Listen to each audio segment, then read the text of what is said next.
All right. Welcome back to yet another episode here on the Sports Desk Live. We're back with week 2 of the weekly Jacksonville Jaguars matchup show with my man's Mr. Move Them Chains. I am Dedrick L. Hicks Jr., merely a moderator and a participator of the conversation of the Jacksonville Jaguars from week to week. Yeah, man, and I moved them chains. I'm a little better now from the other day. So I feel a little better. It's just, especially watching that game last night, D, it's just frustrating, man. It's the last week was very frustrating. Very frustrating. Indeed. Before we get into that, be sure if you're watching us, if this is your second, third, fourth, fifth, 10th, or 11th time watching us, or your first time, you like what you're hearing, you like what you're seeing, do us a favor and hit that subscribe button, hit that thumbs up. It continues to push out our content through the YouTube algorithms and let more people know that there's some kids down here in Duval County that have a sports show. We're trying to make some noise as well. All right, so let's go ahead and tap into week 2. All right, week 2. But before we get there, of course, we got to go with the recap. Been looking forward to this. We've had a few days to really process the week 1 loss. Jacksonville Jaguars going down to the Miami Dolphins down in South Beach. And I think Rashad would agree, a shocker of a loss, especially how the first half went. But I'm going to let Shad kick it off. Shad, how you feeling, man? Just recap pretty much everything, man. What a wasted opportunity. What a wasted opportunity to beat what now I feel like is a bad football team. I didn't think that they were going to be world beaters. Last year, I thought they was the most fluke team of last season. They just beat up on a bunch of teams that were bad teams. They had one of the easiest schedules in the league. They took advantage of it. I didn't think they would be bad this year, though. Yesterday showed me that's probably a bad football team. You start off 2 different games at home and you're down by 17 points in both of them by halftime. You're a bad football team. So I feel like the Jaguars really wasted an opportunity to just, after yesterday, the win wouldn't have looked as good, but it still would have been a win. And you just don't lose games like that. So now you got to go into week 2.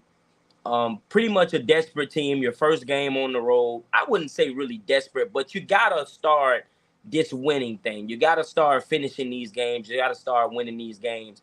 And last week was just a total wasted opportunity. Doug Peterson, as I told y'all in the week 2 preview, the NFL week 2 preview, I just didn't like the press conference, man. And Wednesday, I believe he had a press conference Wednesday, and it was better.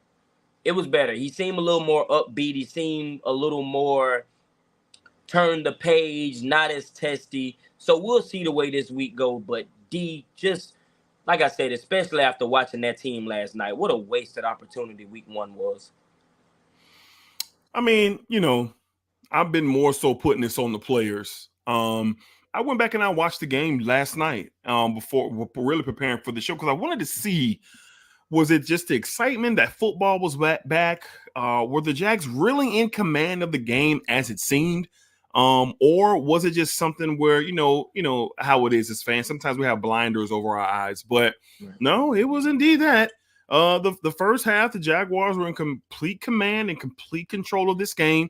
The defense was lights out, excellent, superb. The offense was really picking their spots and really pushing the ball up the field. Trevor looked sensational. A lot of great things were there. And then you just had this momentum crusher that out of all teams that day that might have needed something, the Miami Dolphins got it.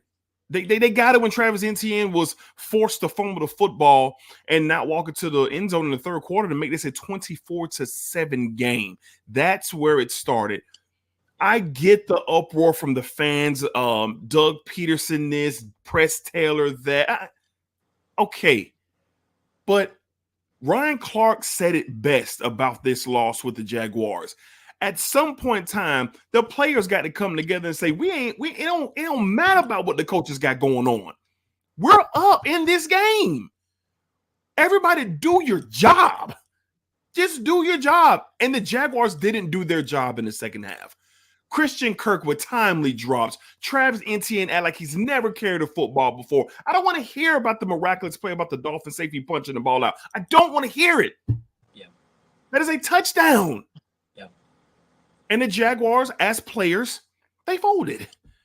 And this is why the city has a hard time riding the wave from time to time. This is why the media continues to punch the Jaguars in the face like they're punching bags from week to week. But with all that being said, here we are with another opportunity. Yep. We are back at it again. We are at home. It is week 2 against an 0-1 now troubled football team. We're not going to get into all the noise coming out of Cleveland with their quarterback off the field, but it's there. Yeah. It's there. Yeah. He's not playing well. The Cowboys made him look like a mere child last week. So here are the Jaguars again with another opportunity to right the wrong, perform at a high level for 4 quarters, and get a W. But before we go on, Rashad, do you mind if I say something? Go ahead. Whose brilliant idea was to come up with a damn Trevor Lawrence day a week after a loss at the home opener? You think that it's going to stick? Do you? It came across my phone. I had no idea about it. And I live in this city. I watch the local television. I watch the YouTube sports. I watch anything Jaguars football to keep myself up to date. Whose idea was this? This is a tragedy. Yeah. We ain't got time to celebrate Trevor Lawrence in week 2 at the home opener. Are we kidding? I get what it's about. I'm up to date what it's on. No one has to tell me what's this for. I know. Yeah. But come on. This is the NFL, people. Yep. I don't recall a Patrick Mahomes day at the stadium ever in Kansas City, and he has 1 million Super Bowls. I don't recall Peyton Kenneth Manning receiving any type of day until the day he retired. I didn't know. I don't remember Tom Brady having any kind of moment until last season at halftime of a game, and he played 20 years and won 16 million Super Bowls. So why are we doing this, Jacksonville? We don't need a Trevor Lawrence day. We need a win. Yeah. That's all I have to say. Shot anything to capitalize on that and to before we get into the breakdown of this game with the Cleveland Browns?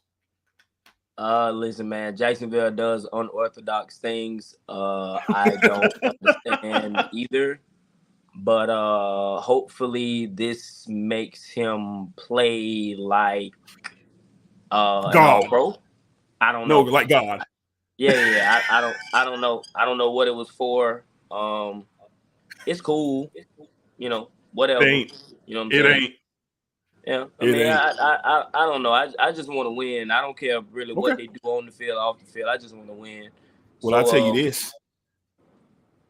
If they lose to Cleveland on Sunday at Trevor Lawrence Day. Oh, my God. Okay, now you get what I'm saying?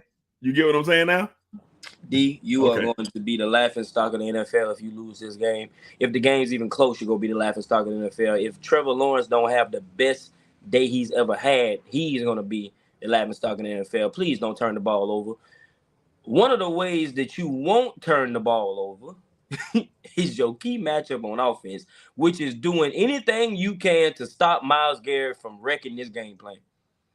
Oh, my God. Please do that. Yeah. This might be the best defender in the NFL, and everybody knows it.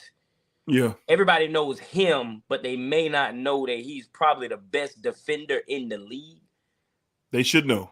They should know. If he was not in Cleveland, if he was anywhere else, it would be a consensus. There is not a more dominate. They can talk about TJ Watt all you want to. I would take Myles Garrett over TJ Watt. Great conversation. This dude is ridiculous. And you cannot allow him alone to wreck your game plan on offense. Yeah. Now they do. Now Denzel Ward is not the tallest receiver, not the tallest cornerback in the NFL. I think he's 5'10", 5'11". You have very tall corners. Greg Newsome is in the slot. He'll be he won't be out there as much, so that's fine. He's not tall either. But you got to put this ball down the field, man. There is absolutely no reason why the Jaguars should not be a vertical team the entire year. You were shown in the first half of last week that if you put the ball in Trevor's hands and you tell him to go vertical, that's where he is elite. That's his game. Not this short passing game, not running the ball more than you throw the ball. He's not Blake Bortles. Throw the ball and throw the ball downfield. Because the more you do that, the more you're going to free up everything else. The Jacksonville Jaguars are a throw-to-run team, not a run-to-throw team. Please stop running the ball so dang on much. You done paid your quarterback $270 million. Act like it. Mm-hmm. And just overall, it's just time to give this team to Trevor. Wherever Trevor wants to take this team, they're going to go. Travis Etienne is not going to take this team anywhere. He will be a contributor. Tank will not take this team anywhere. He will also be a contributor. Trevor Lawrence will take this team to the playoffs, to the AFC Championship game, out of the playoffs, to the Super Bowl. Wherever this team is going, Trevor Lawrence is going to take them. But you got to allow him the opportunity to take you there. But the first thing you got to do this week is stop Myles Garrett. Please do not let Myles Garrett interrupt this game plan just with himself, because he can do it. Yeah. He is a man that everyone should fear. He will cause trouble against his Jacksonville Jaguars offensive line. He will get to Trevor Lawrence. He will have Trevor on the go. Tank and Etienne will not be able to pick him up on any heavy-sided blitzes that they do. The one thing Cleveland likes to do with Garrett is stack him on the right side of the field. And that's how he kind of roams free, because it's impossible to double team him if he's stacked. One thing that I noticed against the Cowboys last week is that he was standing up. So he's coming out of the three-point stance and he's standing up like a linebacker. That's dangerous. Why so? Because he can bat down balls. You don't know what he's going to do. You know he's not going to drop down in coverage, but he could be reversing the gaps and trying to get up the middle of the O-line or dart down on the right side of the field where he predominantly plays. He's going to have his moments. No one in Jacksonville should fixate their minds that Myles Garrett is going to be contained, because he will not be. The thing is, can our coaching staff draw up the correct type of plays and offensive line coverages, get Trevor on some bootlegs, get the ball out of his hands quickly, and try to get Garrett guessing? If you can get him guessing, and that's how you contain a premier murderer, I hate to use that word, but y'all know what I mean, on the defensive line, a complete savage on the defensive line. That's the only chance that you have. And Dallas was able to do that in the second half. I think Doug's got to just look at the tape, and I'm sure that he has.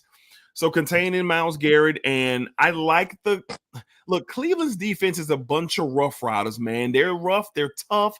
They are trying to hit you in the mouth for full quarter. I wouldn't say they're the most gentle gazelles on their feet. Hence what happened in the second half versus Dallas. I just think the speed and the vertical offensive plays just really kind of got the best of them. Jacksonville has better weapons than Dallas overall. Overall, they have better weapons. Yeah. They should be able to do what is necessary to keep Myles Garrett I don't want to say contained, but at bay as the game goes on. I think Garrett's going to take his shots at the beginning stages of the game. We'll just have to see what Doug has. See what he has to offer there. Yeah. I mean, he didn't wreck the game plan last year when they played. Right. So, I mean, and they almost won the game, even though they didn't have well, it probably would be better if they didn't have Deshaun Watson. But Wow. even though Deshaun Watson wasn't playing, I mean, they still almost won the game, and it was a home game for them. So, I mean, it just there's no, you shouldn't have any restrictions on offense. You really just shouldn't. Just as long as you contain Myles Garrett, you should be fine. As far as on the defense, listen, the Jaguars have problems in the secondary. Donnell Savage is not playing in this game. Tyson Campbell is not playing in this game. So now you're going to be playing Buster Brown and Jerry Jones, which to me isn't the worst. It's really not. We seen what Buster Brown was able to do on the short week against the Saints last year. Had the game winning, back the ball down, game winning drive to win the game. Okay, he held his own. Jarian Jones played well last week. He didn't play a lot, but he played well, and the boy can play. So I'm not too concerned about him either. But I did see the Browns receivers running wide open last week, and he just wasn't hitting them. So the one thing that I don't want to happen this week is that he starts to get confidence and starts feeling like the old Deshaun Watson, and now you're having issues because the first 2 incomplete passes where he's throwing it way over a boy's head or throwing it at his feet, the confidence is gonna snowball on him. Right. But if he gets started early and he starts feeling good, this is a man who terrorized the Jaguars when he was with the Texans. He's very comfortable in that stadium. So you got to make him uncomfortable. Josh Allen, hey, Josh. I respect that you hyphenated your name, but you ain't made a play since you did. I need you to do that. Last week, you were a no-show, dog. No-show. And we needed somebody else on the other side of that line to make a play. This man was sacked 6 times last week. We got to make plays on defense. We have to make plays. We have to get him to turn the ball over. We cannot let him have confidence. I'm not worried about anybody running the ball on the Jaguars, but they do need to stop the run. So just don't give Deshaun Watson any confidence. Make sure that these backups really are, the game plan is solid to make sure that they're not exposed. And that's really the key matchup on defense. Man, I'm concerned about the secondary as well. I'm concerned.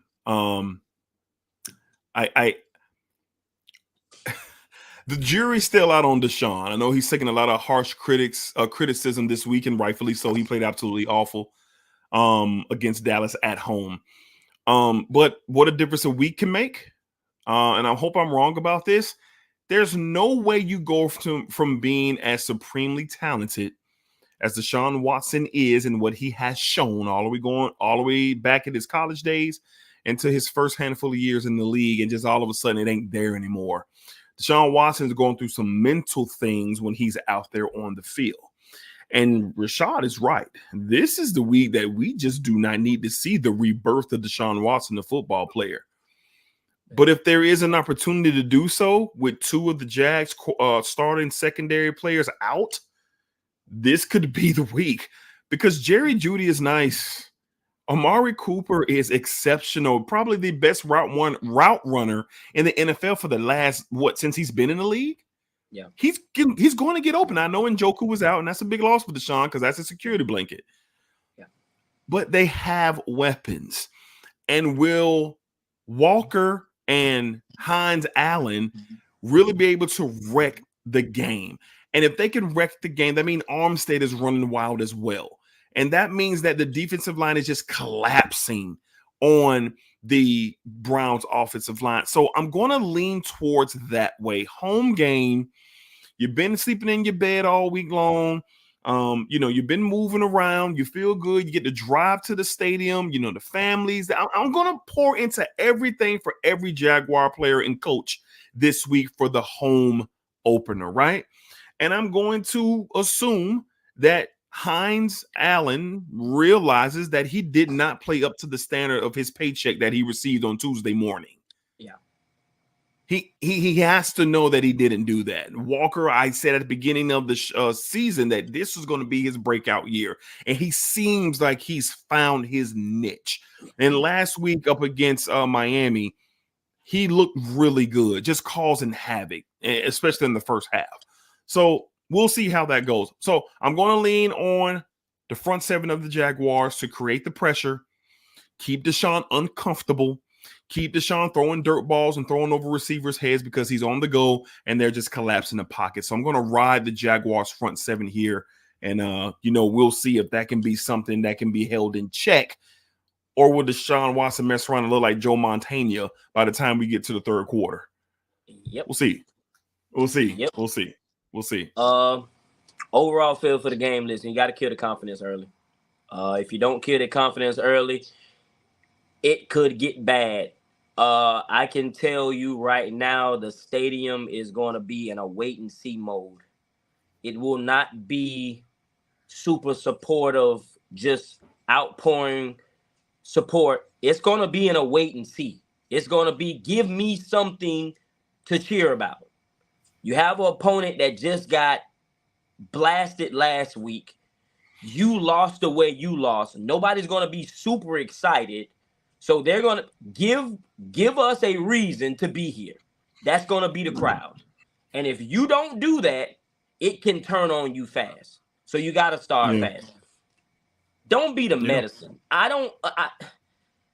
This team, Deshaun Watson hasn't played well since he's been with Cleveland, man. He's not played well. You do not want to be the medicine. This does not need to be the week where all of a sudden he finds his fountain of youth and he looks like the old Deshaun Watson. If he does, it's going to be real bad. The noise is going to be deafening if that happens. And it's not going to matter that you got corners that are out and, this is it's not going to matter. It's not going to matter. It's the only thing that's going to matter on Sunday is the results on the field. Create some turnovers. We didn't get one turnover last week. And with the way that Tua was turning the ball over last night, there's no reason why this team shouldn't have been getting turnovers last week. It's just no reason why that shouldn't have happened. And this was one of the better teams in the league at creating turnovers last year with what I feel is a better scheme. So hopefully that starts this week. So those are the things. And Njoku being out is going to be big for them. Yeah. But with us being down 2 corners, that kind of nullifies that. So if you don't make Deshaun Watson uncomfortable, both his starting tackles are not playing again. So It should be the same result. If you have premier defensive ends like you say you do, like I feel like we do, it should be the same result as last week. 6 sacks, 17 hurries. Those were the stats for that offensive line last week. There's no reason why the Jacksonville Jaguars should not be able to do the same at home. So, agreed. If you do those things, we should not be having a conversation as to who wins this game. We shouldn't. Agreed. Overall feel for the game is Trevor Lawrence not having 162 yards passing. Yes. I'm looking at the stat line from last week, and I want to throw up. I go throughout the league and see all the quarterbacks who make $200+ million. None of them had 162 yards passing last week. Doug Peterson, Press Taylor, whoever the hell's running the offense or whoever's giving the calls, whoever's saying this goes or that goes, give the keys to Lawrence. This is the game that we need to see Trevor Lawrence, by God, on Trevor Lawrence Stadium Day. We need to see him out there throwing the ball, calling the offense. What happened to giving the quarterback 3 plays and letting him pick the play? What happened to that era? I don't think Trevor's ever had that option. This is his 3rd year under Doug's offense. I mean, when? He knows the offense, man. And in the first half of last week, we saw. So my overall feel of the game is Trevor Lawrence looking like a top 5, top 10, without a doubt, talent at quarterback. And I want to get up in the morning on Monday, and I want to see Colin Cowherd have to say, whoa. Did you see Trevor Lawrence yesterday? I want to see the sports show say, hey, Trevor Lawrence. Because down here, that's how we talk about him. But the rest of the country doesn't. And I'm starting to see that. And I don't like it. So, Doug Peterson, if you want to win, if this team is supposed to be a championship contender, I know all phases of the game matter. But in order to win this league, your quarterback has to shine, and he has to shine bright. And let's give him the opportunity that you gave him in the first half last week, Doug. Yep. Let him right the ship. Leaders on the field lead. And Trevor's a leader. So let him lead this team to victory on, by God, Trevor Lawrence Stadium Day. So that's my overall feel of the game. I want to see the receivers. I want to see Thomas Jr. I want to see Christian Kirk. Christian Kirk, I hope your hands are fixed. I want to see more dump passes to Tank on the outside left side of the field, and let him give him a chance to get upfield instead of just giving it to him in the I formation running attempt. Let Tank get out in space a little bit, man. Let him get out in space and see what he could do. Go watch some film back in Auburn. I saw it there. I know y'all done seen it, so let him do it. So that's my overall feel for the game. Trevor Lawrence being the guy, the $200 million quarterback. And I don't want to get to the end of this game. I don't want to be around 4:15 getting ready for Chiefs and Bengals. And I'm looking at my quarterback down here, Jacksonville, with 140 yards. No. That's a problem there. Yeah. Because if that happens, I'm going to start to get the feeling that everybody else is getting. But I'm not going to say it right now. I'll give the Jaguars and Doug Peterson an opportunity to start to show me different. Who's going to win this game, Shad? I'm going to change what I said earlier in the week just because I feel like after Wednesday when I was watching the players, when I was watching Trevor talk about this game, I think that they understand how much of an opportunity they missed. And I know for a fact all of them were watching that game and said, we can't do this. Mm-hmm. I think they realize they have a special team. I really feel like the Jaguars are one of the best talented teams in the league. And with the right coaching, they will go far. The Jaguars are going to win this game 27-17. God bless. 27-17. It'll look right. It'll look the way it was supposed to look last week. It'll be in dominant fashion. It will be what this city needs to feel good going into next Monday when you play on Monday night and you play the Bills. It will look the way it's supposed to look. It'll look the way it's supposed to look. And I ain't scared of them either, but we'll talk about that next week. Yeah, of course. Of course. I just think this is the momentum thing for the Jags. You're not going to Buffalo next Monday 0-2 and getting a win. I'm going to say that right here. Spoiler alert. You're not going to Buffalo 0-2 the way Josh Allen and that team is looking out there and the confidence that they're gaining when the whole league, including myself, say, yeah, this is the year Buffalo tanks out. You ain't going up to Buffalo with that energy through the roof for their first for a Monday Night Football game. Think you're going to get a win coming in there 0-2? It's not an option this week. Jaguars get the win. It's just not an option. And I'm not trying to sit around and listen to ESPN and FS1 and anybody else who got a sports channel. Let me know why the Jaguars got a Monday night spot. They had their shot last year and they bunked it. Right. I ain't trying to hear that this week, man. Right. So I'm going to get the Jags a win, but I'm not going to disrespect the Cleveland Browns defense. I'm not going to disrespect Myles Garrett. I'm going to call a closer game. I'm going to go 27-20.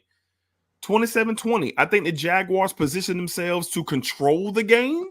To control it. It's not going to feel like they're losing at any point, but it's not going to feel like they're pulling away either, because if Myles Garrett is worth anything for 4 quarters, I mean, I think he's just going to challenge it.